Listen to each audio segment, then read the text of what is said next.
This week's lesson, we're going to be discussing a very central issue in ethics.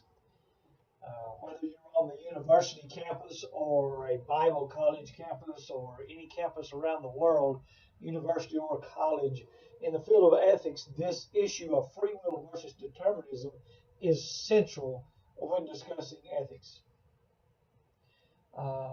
If we don't have free will, all things are mechanically determined, then there is no reason to study ethics.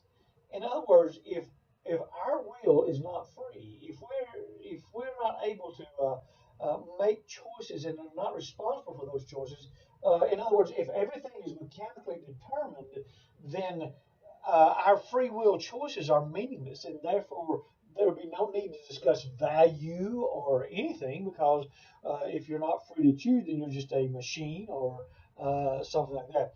We were not created by God to be a machine. We were created in the image of God. We are choice makers, and therefore those choices are valid and they're real, and therefore the discussion of ethics is an important discussion because we can freely choose and freely make value decisions. The issue of free will versus determinism is much like the mind-body problem that we've already discussed. In other words, when you're discussing free will and determinism and trying to reconcile them philosophically, it's a problem. It is seriously a philosophical problem that really you can't rectify. As in when we're discussing the mind-body problem, and when you've got a mind and a body, and how those two interact, science has still not figured out how the soul and the body link together in causality. But we don't deny they do. We just realize that there's a problem in a philosophical problem, and we continue on in studying and thinking about these things. So the same issue with free will versus determinism, it is a philosophical problem. Christians are often inflamed and embroiled over the issue of free will versus determinism. The battle between Calvinism and Arminianism has caused great and needless hurt among brothers and sisters in Christ. The problem we most often have is having an idea that we've actually reconciled it, when philosophically you can't reconcile it. I think one of the biggest problems we have in theology is we don't discern the difference between a philosophical question and a theological issue. The philosophical question of determinism versus free will is not going to be answered, and a lot of people in Christianity are trying to do theology on the premise that we've answered it. It's not answerable. It's a mystery. We can't figure out or discern those differences there, but there are philosophical problems. So the issue of free will and determinism is a philosophical issue that really shouldn't divide us as Christians, but really should drive us to a little bit more humility in our discussion.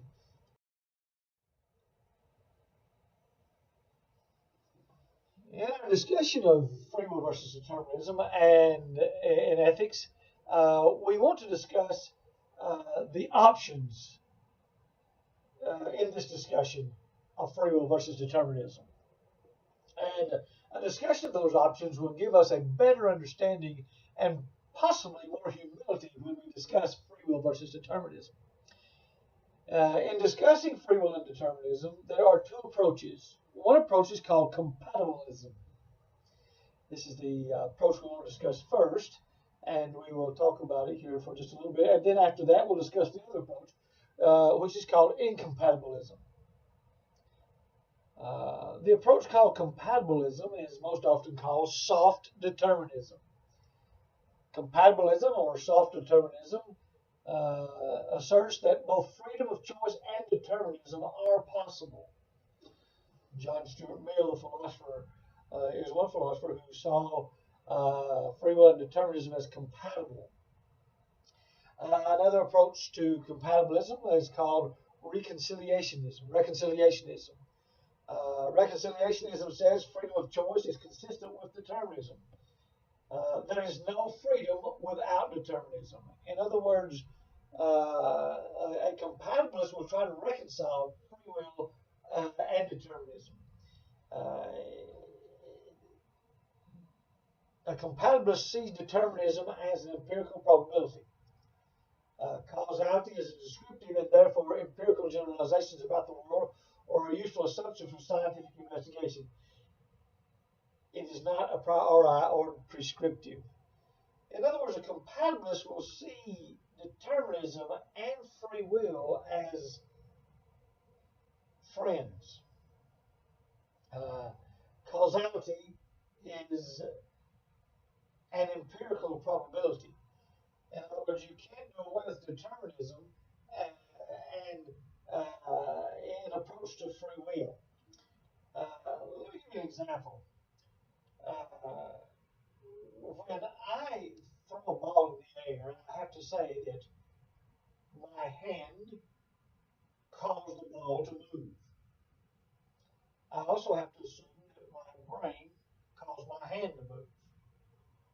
I also have to assume that the chemicals in my brain cause my brain to cause my hand to move. In other words, if I try to assert an action without causality, then that action becomes foolish or useless. In other words, I cannot do away with causality when talking about choices. In other words, if nothing causes my choices, then my choices are simply meaningless. In other words, if nothing causes my choices, then my choices had to come from random. If my choices came from randomness, then my choices are meaningless. Therefore, philosophically, we have to try our best to reconcile philosophically determinism and free will. We don't deny free will, we just realize that you cannot deny causality. If we do away with causality in discussion of behavior, we'd have to do away with psychology, psychiatry, and the university, because the college and university is all about trying to find out what causes things. In other words, in science, we're trying to find out what causes certain things out there. In other words, gravity and things like that. And in psychology, we're trying to find out what causes behavior. So to do away with causality would do away with finding out what causes behavior in children. So if we want to remain studying sociology and psychology and psychiatry, we have to at least assume that determinism or causality is an important part of that. In the book of Genesis, Joseph and his brothers, Joseph told his brothers when they came to him there at the when they were come back to Egypt there, Joseph told his brothers, "You meant it for evil, but God meant it for good." In other words, Joseph is assuming causality, but he's also assuming free will. Let me quote the Westminster Confession as an example of compatibilism, or what we call reconciliationism. The Westminster Confession, in talking about God, says, "God, from all eternity, did, by the most wise and holy counsel of his own will, freely and unchangeably ordain whatsoever comes to pass. Yet so, as thereby neither is God the author of sin, nor is violence offered to the will of the creatures, nor is the liberty or contingency of second causes taken away, but rather established." In other words, the Westminster Confession says that God's sovereignty does not do away with man's free will, it actually establishes it. So while there's a mystery involved there, the Westminster Confession is not doing away with free will, but actually saying that determinism actually establishes our will. Baptist Faith and Message 2000 also affirms compatibilism. Let me quote from the Baptist Faith and Message 2000.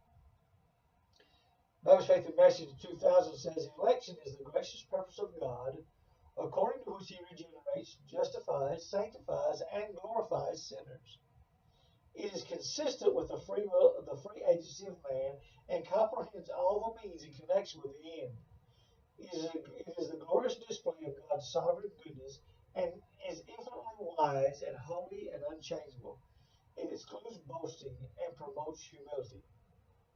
So Baptist Faith and Baptist Faith and Message 2000 affirms election and affirms free will.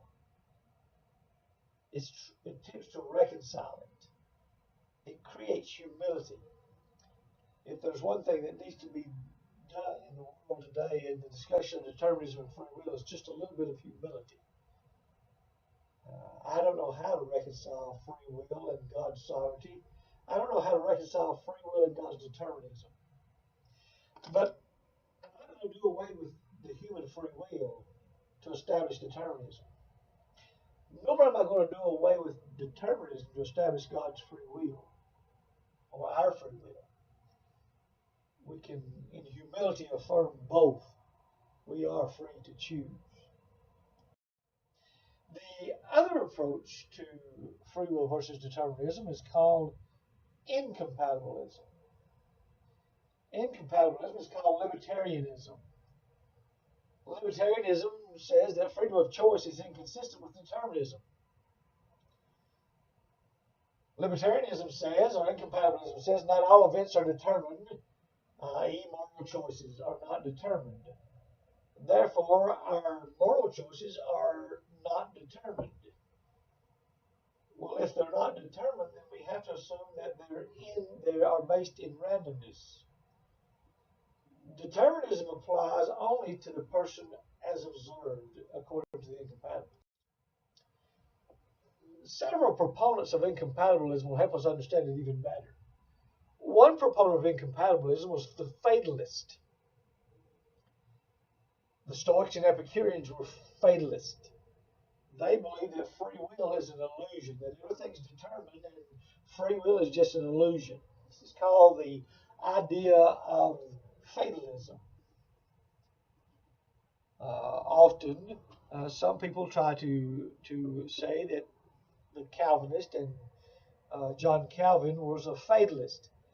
Well, that's simply not true. And while I'm not a Calvinist or a son of a Calvinist, or nor am I an Arminian, it is objectively and scholarly unfair to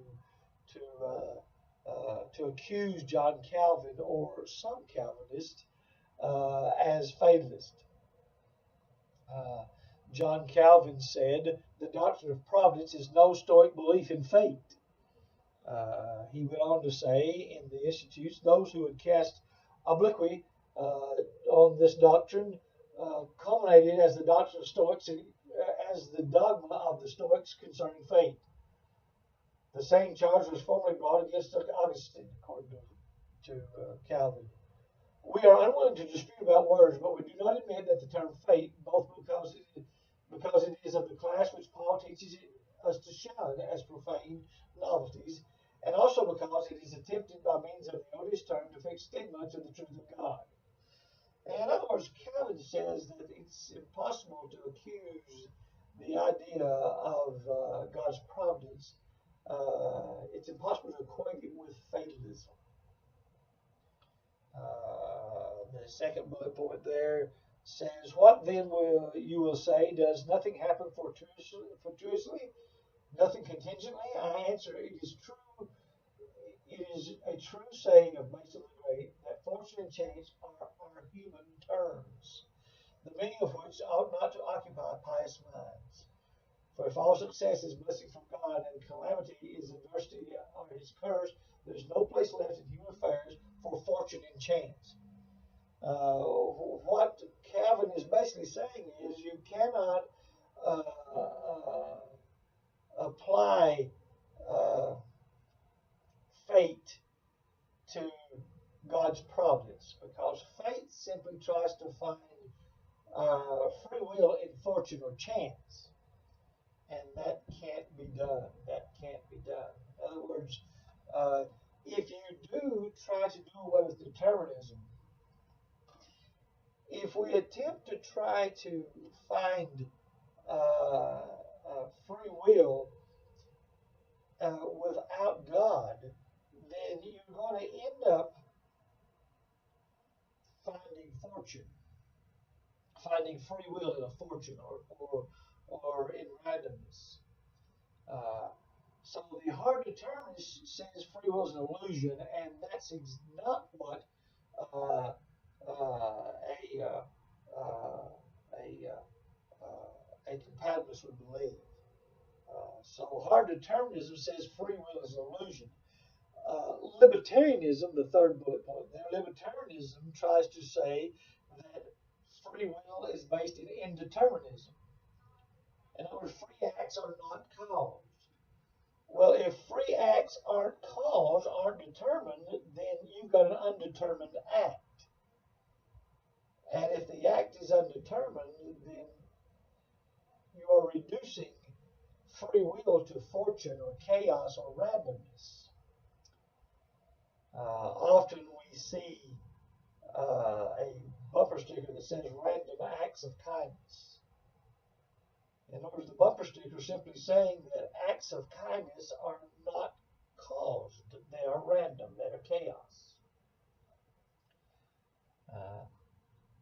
If our acts are not caused and they come out of randomness, then we can't say we caused them, and we can't say anything caused them. We have to say that chaos or nirvana or nothingness or fortune caused our acts. If fortune caused our acts, then our acts are basically meaningless. So we're back to square one. In other words, if you reject determinism, then you have to say that acts aren't determined. And if acts aren't determined, then they had to be caused or come out of chaos or randomness. That leads us in the same place hard determinism leads us in.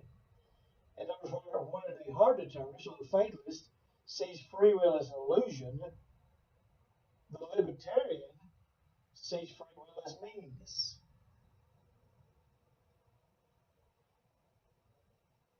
What we have to understand ultimately is if this is true, if incompatibilism is true, then free will is an illusion. One would hope that this discussion would bring us to humility concerning the idea of free will and determinism. In other words, as an ethicist, I believe man has the free will to determine his own actions.